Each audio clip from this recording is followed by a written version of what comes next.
Hey, AP Bio folks, welcome to week 6.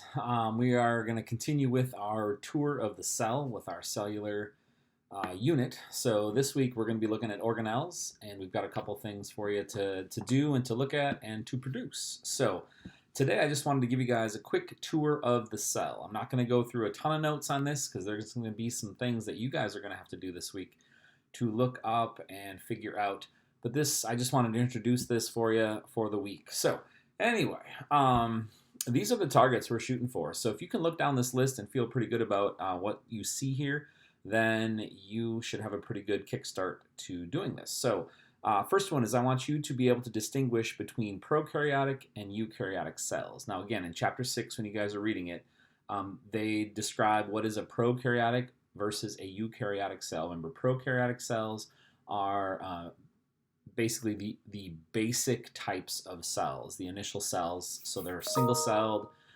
They lack most membrane-bound organelles. They're very simplistic. They're not separated into cellular components. Whereas eukaryotic cells, that is what you and I are made up of, and plants and your dog and all that kind of stuff. Eukaryotic cells are very segmented into all of the different organelles for specialization in function and structure. So you guys should take a look at that.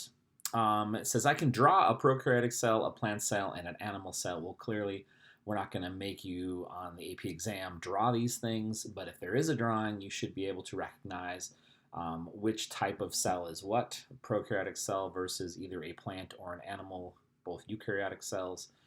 You should be able to identify different organelles that are going to be found in these different types. So drawing them, maybe not, but if you can draw them, you are totally set. And then here is the majority of what this week is going to be spent on, is making sure you can identify the structure and the function of all of these organelles.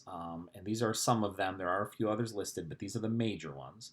So ribosomes, both rough and smooth, endoplasmic reticulum, the Golgi apparatus, or Golgi body, or Golgi complex, depending on where you read it, the nucleus, the nucleolus, different types of vesicles, vacuoles, including the central vacuole in a plant, lysosomes, the mitochondria, chloroplasts. There are some others like the cell membrane, the cell wall. So there's a few others that you'll see on a list that I'm going to give you guys. You should be able to identify which organelles are shared by plants and animals and those that are unique to both plants and animals. That's a pretty major thing, so make sure that by the end of the week. You can explain the importance of surface area to volume ratio with regard to cell efficiency and limitations to cell size. This is something towards the end of the week that we're going to do in class. We'll do a cell size lab. It's a very simple lab, but cohorts A and B will do that in class. Cohort C, I'm trying to figure out a way that you guys might be able to do this at home as well. So I've got a little figuring there to do, but I will either mathematically or I might have some footage of when we do it in class, and then I'll share that footage with you, but we'll have that so everyone can do it. And then lastly, you can predict and justify how change in a cellular organelle would affect the function of the entire cell or organism. So basically taking all of these and understanding the importance of them. So those are our targets. Focus questions, obviously these I kind of just went over some of them, but differences between pro and eukaryotic, the organelles that are part of the endomembrane system, that's something we haven't heard of before probably. So I have a slide here to sort of look at that real quick. The ones that are unique, and then what would happen if you did not have a functioning one of those, what would happen overall to the cell. Those are some questions to focus on. So again, when you guys are looking at just basic things from the text, I just went and pulled a few pictures, different types of organelles and parts that are found on different types of simple prokaryotic cells versus some of this idea of surface area. So this will be the lab that we're going to do in class. So we'll deal with surface area and efficiency of cells. And then obviously you've seen pictures. These are artist renditions, of course, but you're going to have to, if I took all these labels off, maybe on the quiz you'll have a picture where you have to drag and drop, things like that. For both plants and animals. Here's a plant cell. That last one was an animal cell.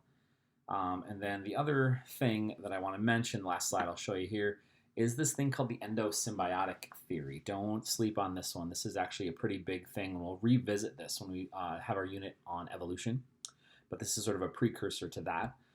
It basically talks about how some of the organelles that are in eukaryotic cells have double membranes, which is unique to just a handful of them.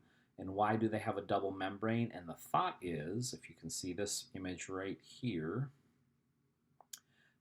or this one, the mitochondria and the chloroplasts are thought to be their own organism at one point, and then they were enveloped, so that's how they got a second membrane, because they were enveloped inside of this.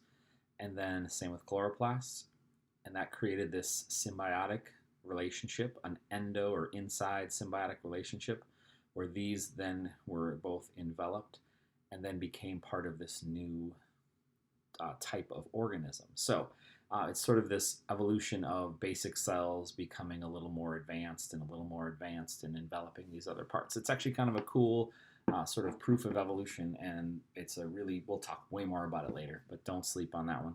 Take a peek at that. So this week, that is our tour of the cell. So the other big thing this week, and I'll introduce this in a separate video, is we are going to do kind of a fun project where you guys have to, it's election time, so you're going to have to do some organelle elections. But I'll hit that in another short video. So that is our week, a tour of the cell. I hope you guys enjoy it, and hope you remember some of this back from 7th and 8th grade. Hopefully you had some in biology, and now we're going to revisit them a little bit deeper with this unit. So have a good one, and we'll see you in class.